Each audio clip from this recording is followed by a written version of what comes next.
भुईमुग, मोहरी, सोयाबीन, सूर्यफूल, करडई, सरकी, राईस ब्रॅन, पाम व पॉमोलिन, खोबरे, तीळ, मका, बहुस्रोत खाद्य वनस्पती तेल व वनस्पती अशा प्रत्येक खाद्यतेल व मेद यांना आस्थापनेचा आकार व उलाढाल विचारात न घेता हा आदेश लागू आहे. महाराष्ट्रामध्ये आजच्या डेटला खाद्यतेल उत्पादक जे आहेत सेंट्रल लायसन्स आहे 212, महाराष्ट्राची म्हणजे स्टेट लायसन्स आहे 285, अशी 497 मॅन्युफॅक्चरर्स आपल्या महाराष्ट्रामध्ये रजिस्टर्ड आहेत. प्रमुख निर्देश याच्यामधले जे मेजर बाबी आहेत, प्रथम जे आहे रजिस्ट्रेशन आणि लायसन्सेस मॅन्डेटरी आहे. शेड्यूल 4 पार्ट 2 याच्यानुसार प्रोडक्शन करणं हे मॅन्डेटरी आहे. आपण याच्यावर अगोदर काही चर्चा केलेली आहे. विक्रीचे स्वरूप जे आहे, खाद्यतेलाची विक्री केवळ आणि केवळ सीलबंद, छेडछाड स्पष्ट व पूर्ण लेबल असलेल्या वेष्टनातूनच करणं अपेक्षित आहे. म्हणजे याचा अर्थ सुट्टं तोल तुम्हाला विकता येत नाही. सुट्टे आणि वेष्टन रहित विक्रीस प्रतिबंध आहे. हा रेग्युलेशननुसार आहे. हा आज मी नवीन आहे ते रेग्युलेशननुसारच आहे. सुट्ट्या स्वरूपातील तेल रवाना करणारा उत्पादक, दिस इज ऑल्सो इम्पॉर्टंट, म्हणजे जो सुटो तेल ट्रान्सपोर्ट करतो म्हणजे जो सेल करतो तो उत्पादक अथवा वितरक हा मूळ उल्लंघन करता असतो. He is basically basic offender. आणि त्याचबरोबर कलम 26 व 27 वरून त्याच्यावर जबाबदारी निश्चित करण्यात येते. किरकोळ विक्रेत्याने म्हणजे जे कोणी आपण म्हणतो की किराणा दुकान असेल, छोटं सुपर मार्केट असेल, जे कोणी असेल, विनाशील अथवा छेडछाड झालेली खेप नाकारणं अपेक्षित आहे. त्यांना जर कोणी सेल करत असेल तर ते त्यांनी ऍक्सेप्ट करू नये व पुरवठादाराची माहिती अन्न सुरक्षा अधिकाऱ्यास कळवणं अपेक्षित आहे. त्यांनी जर हे केलं नाही तर ते पण तेवढ्याच बाबतीत जबाबदार राहतात. बहुस्रोत खाद्य वनस्पती तेल जे आहे आणि मोहरी तेलाच्या बाबतीत स्पेसिफिक सूचना आहे. आगमार्क प्रमाणपत्रासह 15 किलोग्रॅमपेक्षा अधिक नसलेल्या सीलबंद वेष्टनातच विक्री करणं अपेक्षित आहे. वेष्टनाच्या दर्शनी भागावरती बहुस्रोत खाद्यतेल ही घोषणा असणं अपेक्षित आहे. त्या घोषणेमध्ये प्रत्येक घटक त्याच्यात इन्क्लूड आहे, त्याचं नाव व वजनी टक्केवारी आणि सुटे विकू नये ही घोषणा सुद्धा अपेक्षित आहे. 8 जून 2021 नंतर उत्पादित कोणत्याही बहुस्रोत खाद्य वनस्पती तेलात मोहरी तेलाचा समावेश करता येणार नाही. याचं नोटिफिकेशन ऑलरेडी 2021 मध्ये काढलेलं आहे. त्याच्यामुळे मोहरीचं तेल जर विकायचं असेल ते फक्त 100% तेल शुद्ध मोहरी सेपरेट एंटिटी म्हणूनच विकता येतं, ते मिक्सर करता येत नाही. तिसरा जो महत्वाचा मुद्दा आहे गुणवत्ता व भेसळ या बाबतीतला आहे. अर्जोमेन तेल, खनिज तेल, एरंडेल तेल व ट्रायऑर्थोक्रेसिल फॉस्फेट यांची उपस्थिती पूर्णतः प्रतिबंधित आहे. ऑइलमध्ये, एडिबल ऑइलमध्ये याच्यामध्ये कोणताही आयटम किती not even single particle of that can be should be available here is absolutely prohibited because it is unsafe. औद्योगिक ट्रान्सफास्ट ऍसिड एकूण तेल किंवा मेदाच्या वजनाच्या 2% पेक्षा जास्त असणार नाही. रिफाईन तेलाचे आम्लमूल्य 0.5 किलोग्रॅम पेक्षा अधिक असणार नाही. जड धातू, अफ्लाटॉक्सिन, बहुचक्रीय सुगंधी हायड्रोकार्बन्स व अविष्टक विद्रावक विहित मर्यादेत अनुज्ञेय याच्या पुढे चालणार नाही. पावसाळ्यात व त्यानंतर मोहरी तेलातील अर्जमेन भेसळीविरुद्ध हंगामी संनियंत्रण जास्त आम्ही करत असतो, ती यावेळेस पण आम्ही करणार आहोत. जे पॅकेजिंग आहे ज्याला वेस्टर्न म्हणतो, थेट संपर्क म्हणजे ज्याच्यामध्ये हे पॅकेज केलं जातं, मग तो काही प्लास्टिकच्या बाबतीत असेल, काही टीनच्या किंवा स्टीलच्या बाबतीत असेल, ती शुड बी फूड ग्रेड असणं अपेक्षित आहे आणि ते NABL लॅबनी प्रमाणित केलेलं असावं हे अपेक्षित आहे. लवचिक वेष्टनासाठीचे स्पेसिफिकेशन आहेत, खूप टेक्निकल आहेत. IS 14636, IS 1993 हे डिटेल्स आहेत. आपल्या याच्यावरती काही जर रिसर्च करायचे आहे ते माझ्या वेबसाईटवरती आहेत, you can go through that. Plastic जे वापरतं याच्यासाठी ज्याच्यामध्ये हे तेल पॅक केलं जातं त्याची स्थलांतर मर्यादा म्हणजे त्या प्लास्टिकमधून त्या फूडमध्ये म्हणजे ऑइलमध्ये, एडिबल ऑइलमध्ये कितीपर्यंत अनुज्ञेय आहे तर ते 60 मिलीग्रॅम प्रति केजी. याच्यापेक्षा जास्त झालं तर इट बिकम्स अनसेफ. म्हणून त्या धर्तीचं प्लास्टिक किंवा पॅकेजिंग मटेरियल हे अपेक्षित असतं. आणि DHP सारखं जे प्लास्टिक आहे त्याची विशिष्ट मर्यादा ही 1.5 मिलीग्रॅम पर केजी आहे. त्याच्यामुळं पुनर्चक्रित प्लास्टिक जे आहे केवळ अन्न प्राधिकरणाकडून प्राधिकृत जे आहेत त्यांच्याकडूनच अवेलेबल करून घ्यावे. त्याचप्रमाणे त्यांची विक्री करून ते त्या मानांकनाचे आहेत हे बघावं आणि त्यानंतर ते वापर करावा. साठवणूक आणि वाहतूक याच्या बाबतीत सर्वात महत्वाची गोष्ट आहे की थेट सूर्यप्रकाश, उष्णता व गंधयुक्त वा घातक पदार्थापासून दूर ठेवणं अपेक्षित आहे, कारण त्याचा इम्पॅक्ट त्याच्या क्वालिटीवरती होतो. त्याचबरोबर फिफो मेथड वापरणं अपेक्षित आहे. घातक पदार्थ, खनिज तेल किंवा अखाद्य माल वाहून नेण्यापूर्वी वापरात असलेले टँकर खाद्यतेलाच्या ट्रान्सपोर्टेशनसाठी वापरता येणार नाही, ते प्रोहिबिटेड आहे. आता हे सगळं करण्याची आम्हाला गरज का वाटली, हा एक म्हणजे ही ऑर्डर काढण्यापाठीमागची आवश्यकता का वाटली, त्याच्यामध्ये 3 मेजर बाबी ज्या आम्हाला आढळल्या. मी तुम्हाला 12 टोटल सांगितलं, पण त्याचं 3 मेजर याच्यामध्ये आम्ही जर कॅटेगरायझेशन जर केलं तर लक्षात येतं की सुट्टं तेल आणि वेस्टर्न रहित खाद्यतेल याचा सेल होतोय आणि ते कन्झम्पशन होतंय, हे खूप मोठ्या प्रमाणात चालतं, ते अलाउड नाहीये. ही त्याच्यातली एक सर्वात महत्वाची बाब आहे. हे का होतं तर त्याच्यामध्ये लेबल नसतं, बॅच क्रमांक नसतो, वेस्टर्न नसतं, दिनांक नसतो, कधी मॅन्युफॅक्चर केलं ते माहीत नसतं, आणि हे माहीत नसल्यामुळे त्याचा स्रोत माहीत नसतो, आणि त्याच्यामुळे असं जर सापडलं, त्याच्यात फूड पॉइझनिंग झाली, त्याची केस झाली, तर ते कुठून आलंय, त्याचा स्रोत काय हे माहीत नसल्यामुळे आपल्याला कारवाई करता येत नाही, म्हणून हे प्रोहिबिटेड आहे. तर अशा प्रकारच्या घटना घडू नयेत, ते अनसेफ आहे. हा एक सर्वात मोठाचा धोका याच्यातून निर्माण झालेला आहे, आणि म्हणून त्या अनुषंगाने याच्यावरती जास्त स्ट्रिंजंट कारवाई करणं अपेक्षित, हा पहिला मुद्दा.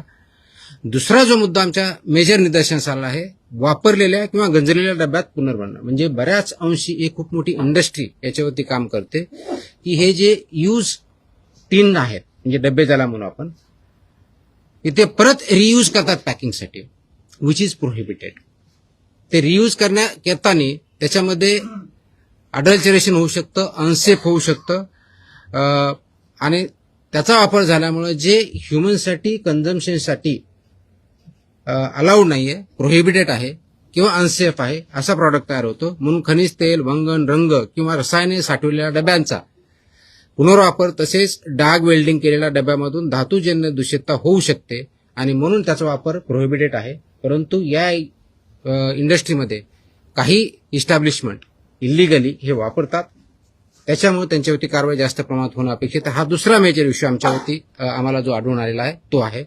आणि तिसरा आणि अत्यंत महत्वाचा, विशेष करून तुम्हा आमच्या सगळ्यांसाठी जे मोठ्या सिटीजमध्ये राहतात, मोठ्या हॉटेल्समध्ये किंवा रेस्टॉरंटमध्ये राहतात, त्यांच्यासाठी की तळणीच्या तेलांचा वारंवार वापर, हे जे ऑइल यूज केलेलं आहे त्याचा परत रियूज होतो.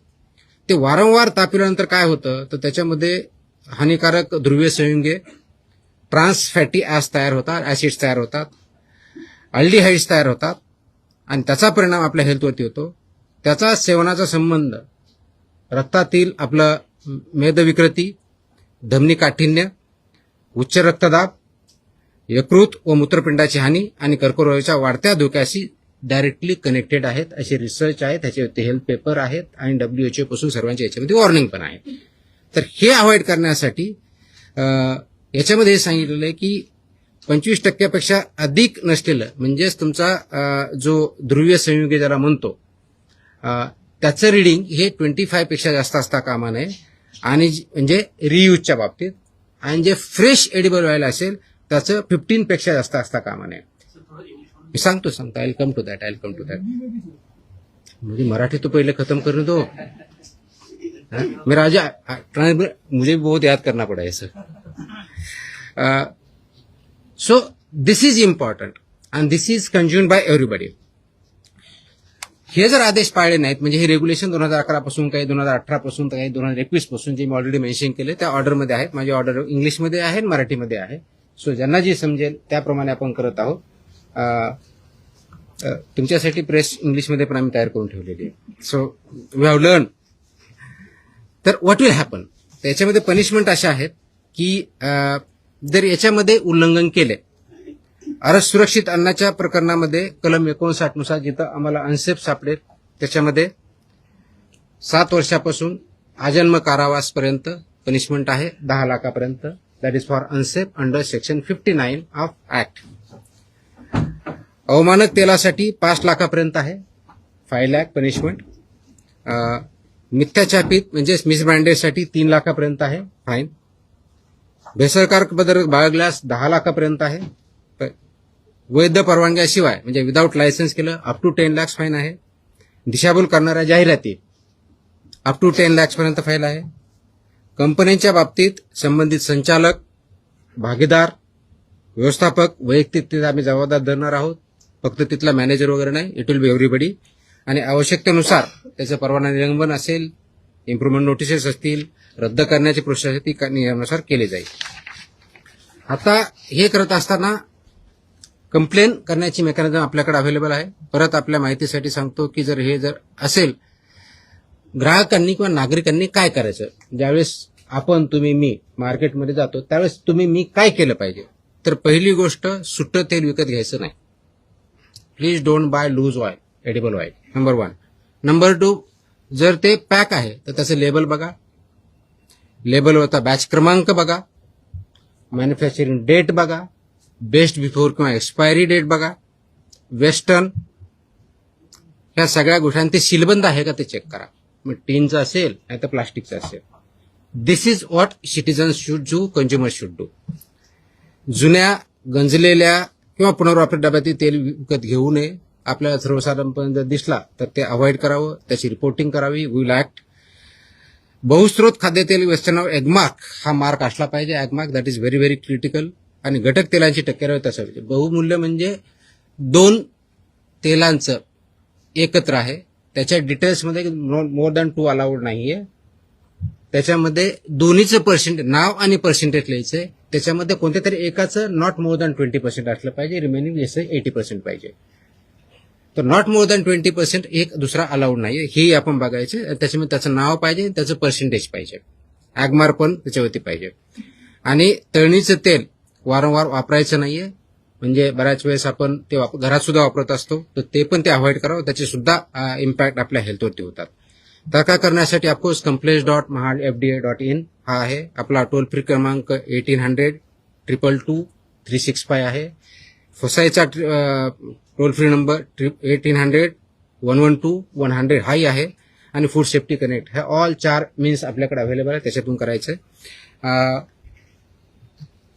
माझा व्हाय हा जो प्रश्न आहे की हे का, तर माझ्यामध्ये असं मी कोड दिलेला आहे, तो थोडा लॉंग आहे, पण त्याचं शॉर्टमध्ये मी सांगतो की हा फक्त इश्यू फसवणुकीपुरता मर्यादित नाही आहे. हा जो इश्यू आहे फक्त फसवणूक किंवा कुणाच तरी पैसे कमवणं किंवा पैशाच्या बाबतीत करणं याच्यापुरता मर्यादित नाहीये. तर अर्जेमेन जे आहे अडल्चरंट, याच्यामुळं एपिडेमिक आता अनेक वर्षापूर्वी तयार झाले आहेत. एपिडेमिक, ड्रॉप्सी, उद्रेक होऊन हृदय निकामी होणे असे प्रकार घडलेले आहेत. काचबिंदू व मृत्यू असे परिणाम झालेले आहेत. गंजलेल्या व डाग वेल्डिंग केलेल्या डब्यातून शिसे तेलात उतरतं, ज्याला आपण ब्लेड म्हणतो, जे बालकाच्या मेंदू विकासावरती परिणाम करतं.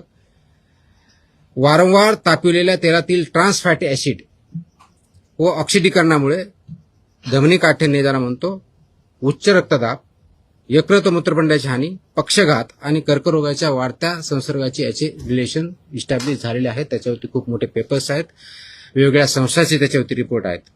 आणि हे परिणाम तुम्हाला एक दिवसात दिसणार नाही. Over a period of time याचा इम्पॅक्ट आपल्या बॉडीवरती, हेल्थवरती दिसतो. ते वर्षांवरती साचत जातात आणि हे म्हणून हे गंभीर आहेत आणि हे आरोग्याशी खेळणारे आहेत. आणि आरोग्याशी खेळणारे असल्यामुळं ते अवॉइड करण्यासाठीच, ते प्रिव्हेंट करण्यासाठीच हे रेग्युलेशन आलेले आहेत, आणले आहेत. जो प्रिव्हेन्शन ऑफ अडल्चरेशनपासून सेफ्टी अँड स्टँडर्ड पर्यंत आपण ऍक्ट आणला आणि त्याचे रेग्युलेशन केले, त्याच्या पाठीमागचा उद्देश आहे. त्याचं इम्प्लिमेंट करणं आणि स्ट्रिंजंटली इम्प्लिमेंट करणं गरजेचं आहे. त्या अनुषंगाने हे आदेश आज आम्ही महाराष्ट्रामध्ये इम्प्लिमेंट केलेले आहेत. याचा अर्थ याच्या अगोदर नव्हते का? डेफिनेटली होते, पण बऱ्याच याच्यामध्ये असं होतं की आम्हाला कोणते रेग्युलेशन लागू आहेत, काय लागू आहेत, आम्ही बघायचं का त्यांनी बघायचं, असे काही क्वेश्चन निर्माण झाले होते. तर नागरिकांना याच्यातून माहिती पडावी. जे याच्यामध्ये एफबीओज आहेत, फूड बिझनेस ऑपरेटर्स, त्यांनाही पूर्णपणे माहिती व्हावं आणि आमच्या अधिकाऱ्यांनीही त्याप्रमाणे इम्प्लिमेंट करावं, हा याच्या पाठीमागचा उद्देश.